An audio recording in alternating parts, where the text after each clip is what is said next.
Coba bayangkan begini, Anda sholat dari ba'da isya. Sholatnya 2 rakaat, 2 rakaat, 2 rakaat sampai menjelang fajar. Fajar mau tiba tutup 1 rakaat. Pertanyaan saya, berapa rakaat sholat Anda tunaikan? Kita mulai ya. Saya agak cepat. Hadis riwayat Muslim, baik Anda tunaikan di malam hari setelah tidur atau Anda tunaikan sebelum tidur, bagaimana cara menunaikannya? Saya mulai dengan hadis Muslim nomor hadis 749. Qala Rasulullah sallallahu alaihi wasallam. Satu kali kata Ibnu Umar radhiyallahu taala anhuma, Rasulullah sallallahu alaihi wasallam pernah bersabda, "Shalatul laili mathna mathna." Kalau Anda ingin tunaikan salat malam, silahkan mulai paling minimal kerjakan 2 rakaat dulu. Kemudian tambah 2 rakaat lagi. Masih sanggup terus 2 rakaat lagi. Bahkan wa idza khasyya ahadakumul fajr. Kalau khawatir fajar akan segera tiba, falyutir raka'atan wahidah, segera tutup dengan witir 1 rakaat. Coba bayangkan begini, Anda sholat dari ba'da isya. Sholatnya 2 rakaat, 2 rakaat, 2 rakaat sampai menjelang fajar. Fajar mau tiba tutup 1 rakaat. Pertanyaan saya, berapa rakaat sholat Anda tunaikan? Banyak ya?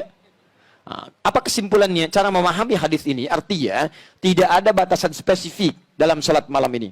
Tapi paling minimal Anda tunaikan 2 rakaat. Tutup dengan 1 rakaat.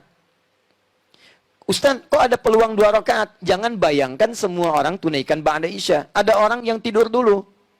Subuhnya 3:34, dia bangunnya 3:1/4.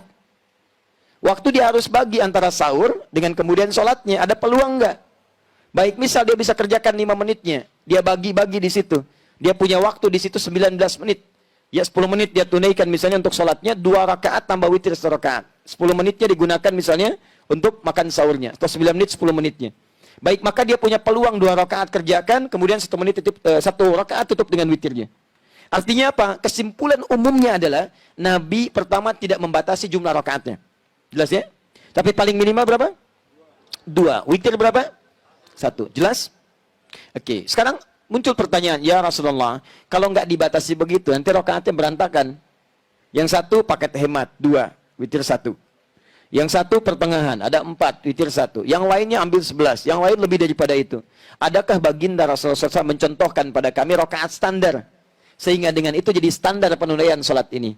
Maka diriwayatkan dari Sayyidah Aisyah radhiyallahu taala anha, tercantum di Al-Bukhari nomor hadis 2008 sampai 2010. Datanglah 3 orang sahabat bernama Abdullah bin Mas'ud, Hudzaifah al-Yamani dan Ubay bin Ka'ab radhiyallahu taala anhum jami'an. Sa'alu Sayyidah Aisyah radhiyallahu taala anha. Mereka bertanya pada Sayyidah Aisyah radhiyallahu taala anha. Apa pertanyaannya? Kaifa kanat salatu Rasulullah sallallahu alaihi wasallam? Bagaimana salat malamnya Nabi sallallahu alaihi wasallam? Faqalat, beliau berkata, "Ma kana yazidu fi Ramadan wala fi ghairi." Perhatikan cara menerjemahkannya, lihat baik-baik. Selama tinggal dengan saya, ingat ya, selama tinggal dengan saya, maksudnya selama menginap di rumah Sayyidah Aisyah. Istri Nabi Sayyidah Aisyah saja atau ada yang lain, Bu? Ada yang lain ya? Berapa istri Nabi? Baik, lebih daripada 4. Ada Sayyidah Maimunah saat itu, ada Ummu Habibah, ada Sayyidah Zainab radhiyallahu taala anhunna jami'an. Tapi selama menginap di rumah Sayyidah Aisyah, begini cara memahaminya, kata beliau tidak pernah menambah baik di Ramadan atau di luar Ramadan ala 11 raka'atan, dari 11 rakaat. Di beliau sepanjang di rumah Sayyidah Aisyah itu salatnya senantiasa 11 rakaat. Berapa rakaat? 11. 11 rakaat. Apa rumusnya? Yusalli arba'an. Beliau salat 4 rakaat. Thumma yusalli arba'an. Kemudian tambah 4 rakaat. Thumma yusalli thalathan. Kemudian ditutup dengan 3 rakaat. 4, 4, 3. 4 tambah 4 tambah 3, 11 rakaat. Selama di rumah Sayyidah Aisyah. Teruskan hadisnya, tahan sampai sini. La tas'al an husnihinna wa tulihinna. Tapi jangan pernah ditanyakan bagaimana panjang dan bagus bacaan gerakannya. Jangan tanyakan panjang dan bagusnya. Panjang dan bagusnya. Ini takotaki. Yang ini 4, 4, 3. Kita ambil 2 hal di sini. Pertama, diajarkan di sini tentang jumlah rakaat. Ya kata Sayyidah Aisyah, yang standar silahkan 11. Rumusnya 4, 4, 3. Selama di rumah saya 4, 4, 3. Tadi istri Nabi bukan hanya Sayyidah Aisyah. Kita cek di rumah yang lain. Kita temukan ternyata di rumah Sayyidah Maimunah kesaksian sahabat Ibnu Abbas radhiyallahu taala anhuma tersebut di Abu Daud nomor hadis 1369. Ketika beliau tinggal di rumah Sayyidah Maimunah untuk melihat kebiasaan sholat malam Nabi dan bangunnya Nabi di malam hari, dilihat oleh beliau. Kata beliau, karena Rasulullah sallallahu alaihi wasallam adalah kebiasaan Nabi sallallahu alaihi wasallam, idza staiqadha min naumi, apabila bangun beliau di pertengahan malamnya, maka beliau bangun, lihat baik-baik, di pertengahan malam. Lebih sedikit, yazidu qalilan aw yanqusu qalilan. Lebih sedikit, kadang-kadang kurang sedikit. Saya sudah jelaskan kemarin. Kalau ukuran Indonesia, misalnya 4:30 subuhnya, ya beliau bangun 1:30, kadang lebih, kadang kurang sedikit. Yang paling menarik, fajalasa, kemudian duduk terlebih dahulu. Famasaha biyadihi min atharin naum, kemudian menghapuskan bekas ngantuk di matanya. Ya, faqara khawatim min surah Ali Imran. Maka beliau membaca 10 ayat terakhir atau 11 ayat terakhir di surah Ali Imran. Kemudian berdoa, alhamdulillahilladzi ahyana ba'da ma matana wa ilaihin nusyur. Dikuatkan dengan hadis riwayat Al-Bukhari, ya riwayat sahabat Abu Dzar Al-Ghifari nomor hadis 181. Setelah itu kemudian apa yang terjadi? Tsumma dzahaba ila syinin mu'allaqah. Pergi ke tempat tertutup, ke toilet. Fatawadda, kemudian berdoa. Setelah itu pergi ke tempat sholatnya. Mengikutilah Ibnu Abbas di belakangnya. Ketika mengikuti Nabi kemudian bertakbir, maka Ibnu Abbas ikut di belakang Nabi. Ditariklah oleh Nabi supaya sejajar dengan Nabi sallallahu alaihi wasallam.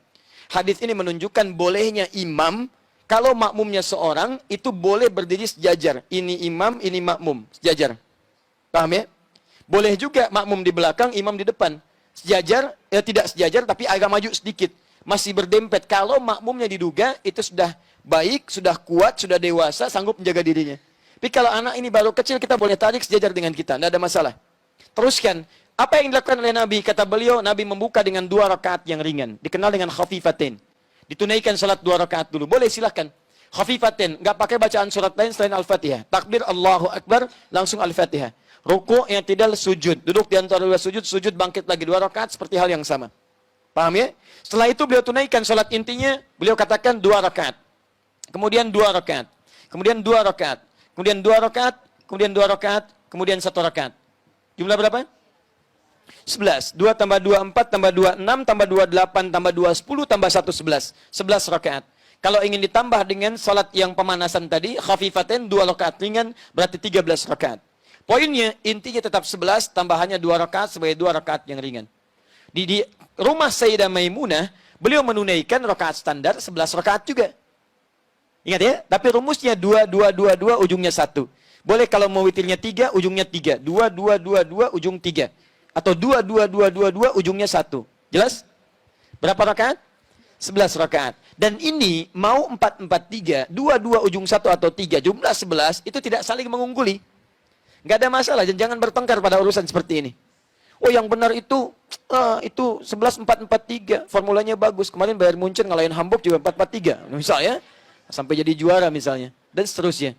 Tapi kan nggak bisa. Bayern Munchen kan dikalahin sama Madrid, rumusnya bukan 4, 4, 3. Itu urusan yang lain. Ya, nah kita kembalikan ke sini teman-teman. Ini boleh, ini boleh. Paham? Baik, sekarang sebentar. Kalau saya pengen 23 rakaat boleh nggak? 37? 41? Masya Allah, dari mana taunya? Oke, nah, baik. Sebelum sampai ke sana, kita pahami dulu pemaknaannya. Lihat sini. 11 ini, lihat rumusnya. Jangan pahami sampai 11 dulu. Tapi jangan dipisahkan dari sinergis yang pertama tadi, lihat keterangannya. Jangan tanya panjang dan bagusnya. Jadi 11 ini tidak boleh dipisahkan dari panjang dan bagus. Diukur kemudian oleh sahabat yang 3 orang tadi. Seperti apa panjang bagusnya. Maka dimulailah Hudzaifah al-Yamani radhiyallahu ta'ala anhu salat di belakang Nabi. Begitu salat betul memang panjang dan bagus. Saking bagusnya kata beliau, ini salat paling enak yang saya rasakan. Kalau baca ayat doa, berdoa, tenang hati saya. Baca ayat surga, pengen cepat ke surga. Baca ayat neraka, takut dengan neraka. Allahu Akbar, enak salatnya. Saking enaknya tak terasa, rakaat pertama 100 ayat Al-Baqarah. Enak. 1 rakaat, 100 ayat. Ruku, bangun lagi, sampai bangun teruskan lagi. Itu masuk diceritakan, penasaran. Benar enak. Sholat di belakang Nabi, enak betul. Wah nikmat sholat di belakang Nabi. Diikuti bacaan, karena beliau ahli Quran, ahli qiraat. Di bacaan Nabi itu diikuti supaya nanti saat bacakan ingin serupa dengan bacaan Nabi, indah. Makanya sesekali Nabi sering katakan, Abdullah baca. Ya Nabi, engkau kan yang Nabi. Tidak ada salahnya kan saya mendengar bacaan Anda. Indah. Begitu diikuti sampai 100 ayat Al-Baqarah, dikira akan ruku, ternyata diteruskan. 286 ayat Al-Baqarah sampai selesai. Dikira akan ruku, nyambung ke Ali Imran, 200 ayat. Dikira akan ruku, nyambung ke An-Nisa, 176 ayat. Baru setelah 176 ayat, beliau kemudian ruku di situ. 5 juz 4 halaman, rakaat pertama. Luar biasa, lebih banyak dari yang semula. Dan besoknya tidak pada ikutan lagi. Ya. Kenapa? Bukan karena banyaknya. Bukan karena banyaknya. Karena nanti Imam An-Nawawi dia punya kitab namanya At-Tibyan fi Adab Hamalatil Quran. Anda yang senang dengan edisi bahasa Arab, cari terbitan Darul Kutub Al-Islamiyah, halaman 37. Ya, warnanya merah marun, paling kanan sebelah atas. Ya, paragraf 1 baris 1 sampai 3. Itu disebutkan di situ bagaimana sahabat Nabi sepeninggal Nabi, Utsman bin Affan, kemudian ada Abdurrahman bin Auf, Tamim Ad-Dari radhiyallahu taala anhum jami'an, itu bisa menunaikan salat-salat malam sampai khatam Al-Quran. Khatam Al-Quran. Itu luar biasa. Ya. Nah, tapi poinnya adalah, kenapa kemudian mereka tidak mengikuti Nabi lagi? Kata Abdullah bin Mas'ud, saya khawatir sering menduga, ini di mana posisi ayat yang mana rukunya Nabi. Supaya saya bisa praktekkan dalam sholat kemudian. Karena saya sering menduga, saya khawatir saya nggak khusyuk, akhirnya berpisah dengan Nabi di kemudian harinya. Tapi prinsipnya dibawa oleh mereka. Ternyata Nabi itu kalau sholat, pertama bacaan ayatnya selalu berusaha panjang. Ini kita ambil rahasianya. Kedua, dibaca dengan tenang. Sehingga ada pengaruh kepada roh, kepada jiwa. Yang ketiga, bahkan selesai sholatnya, itu tidak langsung bangkit, istirahat sejenak.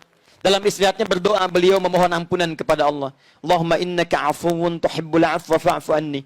Ya Allah, aku banyak salah, aku banyak salah, aku banyak salah. Engkau maha pemaaf, engkau maha pengampun. Ampuni aku ya Allah. Maafkan aku. Seorang Nabi maksum dijaga dari kesalahan, masih meminta ampunan dari kesalahan dan mengaku salah. Kita yang bukan Nabi, bukan Rasul, tidak maksum merasakan bebas dari kesalahan. Itu yang fatal. Ini kemudian pasca salat, beliau berdoa dengan tenang. Istirahat, berdoa dengan tenang. Tahan, sini tahan. Fokus baik-baik. Lihat sini rahasia pertama. Rahasia pertama dibaca dengan panjang. Maksudnya memperbanyak ayatnya. Bukan sekedar panjang, memperbanyak ayatnya. Rahasia sholat malam, perhatikan rahasianya. Kenapa sampai disebut menyempurnakan puasa Ramadan? Teman-teman, ternyata ada satu amalan di dalam ibadah kita yang saat dikerjakan seperti sederhana tapi pahalanya melimpah. Apa amalan itu? Di antaranya adalah membaca Al-Quran. Kalau Anda sholat, sekali sholat nilainya 10. Ramadan dilipat gandakan. Tapi ingat, bukan cuma sholat yang dihitung, setiap bacaan Qurannya. Dan bacaan Quran skala dibacakan, satu hurufnya 10 kebaikan. Satu hurufnya sama dengan 10. Man qara'a harfan min kitabillahi falahu asyru hasanat. At-Tirmidzi nomor hadis 2910. Siapa yang baca satu huruf dari Al-Quran, dia mendapatkan 10 kebaikan. Masih ingat kalau Ramadan kali berapa? 10 lagi. Jadi satu hurufnya berapa? Allahu Akbar. Cuman Ramadan yang saat Anda bacakan setiap hurufnya itu mengalir kemudian 10 kali lipat minimal di hari biasa. Maka mau malam hari apa lagi yang Anda carikan pahalanya?